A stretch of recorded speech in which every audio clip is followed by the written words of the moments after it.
Hello students आज ये भिडिओत आम आलोचना करिम कम्पार्टमेंट एग्जामर विषय तुम्हारे जी एग्जाम हो गल 2026 HSLC एग्जाम সেই एग्जामत किसुमान स्टूडेंटर एनेकुवा होइसे जे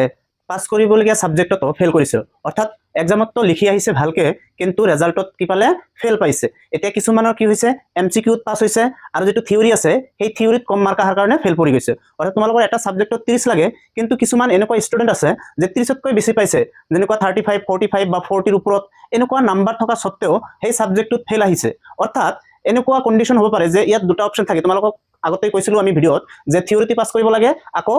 তোমাৰ যেটো এমসিকিউ থাকে সেই এমসিকিউ তো পাস কৰিব লাগে কিন্তু কিসুমানৰ কি হৈছে এমসিকিউ পাস কৰিছে থিওৰিত ফেল কৰিছে তাৰ কাৰণে সাবজেক্টতে কি হৈ গল ফেল আহি গল তেতিয়া কথা হল যে এই যে কম্পাৰ্টমেন্ট এক্সাম যে দিছে সেবাৰ পৰা এই কম্পাৰ্টমেন্ট এক্সামটো দিবৰ কাৰণে তোমালোকে হাজু হৈছে কিন্তু হাজু হলেও তো কিসুমান ইয়াত ক্ৰাইটেৰিয়া আছে যে কোনবোৰ ষ্টুডেন্টে কম্পাৰ্টমেন্ট দিব পাৰিব আৰু কোনবোৰে দিব নোৱাৰিব আকৌ কম্পাৰ্টমেন্ট এক্সামটো দিয়াৰ কাৰণে কি প্ৰসেস অৱলম্বন কৰিব লাগে বা কেনেকৈ এপ্লাই কৰিব লাগে বা কৰ পৰা এপ্লাই কৰিব লাগিব এই সকলোবোৰ বস্তু তোমালোকক জনাটো অত্যন্ত প্ৰয়োজনীয় এই গোটেইখিনি তথ্য তোমালোকক জনাবৰ কাৰণে আমি আজি এই ভিডিওটো আনিছো তো তোমালোকে প্ৰথমৰ পৰা শেষলৈকে ভালকৈ চাই যাবা তোমালোকৰ যিখিনি কনফিউজ আছে আতৰাবলৈ মই চেষ্টা কৰিম ঠিক আছে তো আহা আমি একফালৰ পৰা ষ্টাৰ্ট কৰো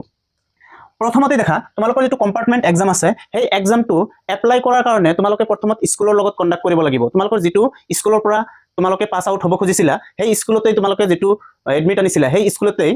তোমালোকৰ যেটো স্কুলৰ পৰা এডমিট বা যেটো স্কুলত পইছা সেই স্কুলত যাব লাগিব সেই স্কুলত যাই টিচাৰৰ লগত বা প্ৰিন্সিপালৰ ছাৰৰ লগত তোমালোকে কথা পাতি এই তোমালোকৰ যেটো ফৰ্ম ফিলআপ আছে সেই ফৰ্ম ফিলআপটো sevaonline.org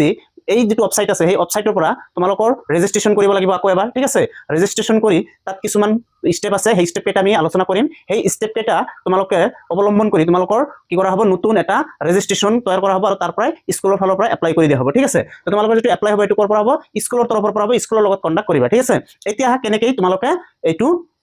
এতিয়া কেনেকৈ তোমালোকৰ কম্পাৰ্টমেন্ট এক্সামটো দিব পাৰিবা বা কোন দিনা দিব পাৰিবা ৰিজাল্ট কেতিয়া দিব ঠিক আছে মাৰ্কশিট কেনেকুৱা হ'ব এই সকলোবোৰ তথ্য আমি চাও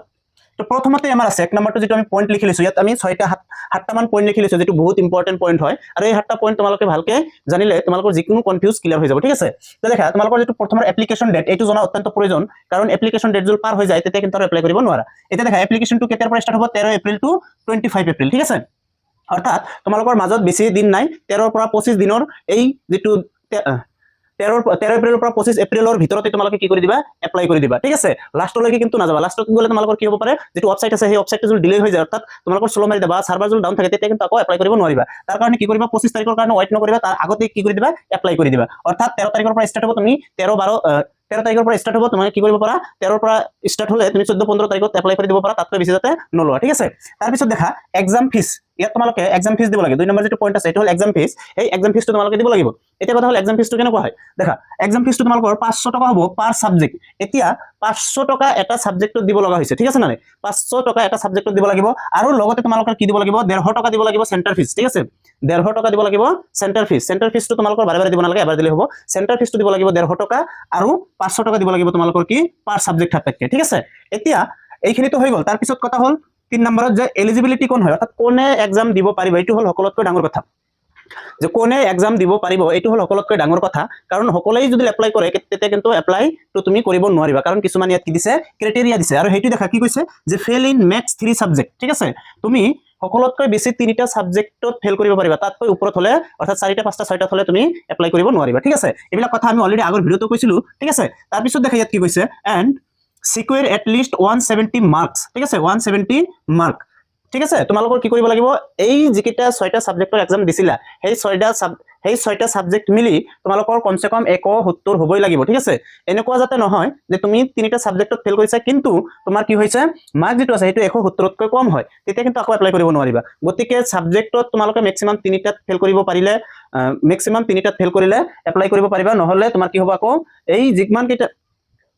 3টা সাবজেক্টত ফেল কৰিলে এপ্লাই কৰিব পাৰিবা আৰু কি হৈছে যে 6টা সাবজেক্ট মিলি আকৌ কিন্তু 170 কমসে কম হ'ব লাগিব ঠিক আছে কমসে কম 170 হ'ব লাগিব এইটো কিন্তু অফিচিয়ালি কৈ দিছে ঠিক আছে তাৰ পিছত দেখা ফৰমেট কেনেকুৱা হ'ব অৰ্থাৎ এক্সামটো কেনেকুৱা হ'ব তোমালোকে যেনেকৈ থিওৰি আৰু ওএমআৰ শিট দুয়োটাই কি কৰিছিলা HSLC যেটো এক্সাম হৈ গল তাত দিছিলা এতিয়া কথা হ'ল তোমালোকৰ যিটো কম্পাৰ্টমেণ্ট এক্সাম হ'ব সেইটো কি কেনেকুৱা টাইপৰ হ'ব, তাতো কি MCQ থাকিব নে নাথাকে। তো তোমালোকে দেখা ইয়াত স্পষ্টকৈ লিখি দিয়া হৈছে যে যিটো ফৰ্মেট হ'ব সেই ফৰ্মেটটো হ'ব তোমালোকৰ থিয়ৰী পেপাৰ অনলি, ঠিক আছে। ফৰ্মেটটো কি হ'ব, থিয়ৰী পেপাৰ্ছ অনলি, অৰ্থাৎ ইয়াত কোনো OMR শ্বিট নাথাকে, ইয়াত অকল কি হ'ব, থিয়ৰী হ'ব, অৰ্থাৎ তোমাৰ যিমান মাৰ্ক আছে গোটেইখিনি কি হ'ব, থিয়ৰী হ'ব, ঠিক আছে। লং কুৱেশ্যন আহিব, MCQ নাথাকে। তো তোমালোকে আৰু বেছিকৈ পঢ়িব লাগিব, ঠিক আছে, তেতিয়াহে পাছ কৰিব পাৰিবা। ওকে, এতিয়া তাৰপিছত দেখা 5 নম্বৰ যিটো পইণ্ট আছে সেইটো হ'ল এক্সাম ডেট, এইটো জনা দৰকাৰ। ইয়াত যিমান কেইটা পইণ্ট আছে গোটেইখিনি একেবাৰে ইম্পৰ্টেণ্ট বস্তু, এটাও আমি ওলটা পলটা বস্তু লোৱা নাই, গোটেইখিনি তোমালোকৰ কামৰ বস্তুখিনি লোৱা হৈছে। তো এক্সাম ডেট যিটো আছে সেই এক্সাম ডেটটো কেতিয়া হ'ব, মে' মাহত হ'ব, ঠিক আছে। মে' মাহত তোমালোকৰ কি হ'ব, এক্সাম হ'ব। এতিয়া মে' মাহৰ ফাৰ্ষ্ট উইক, ছেকেণ্ড উইক, যিকোনো এটা উইকত হ'ব পাৰে বা থাৰ্ড উইকতো হ'ব পাৰে,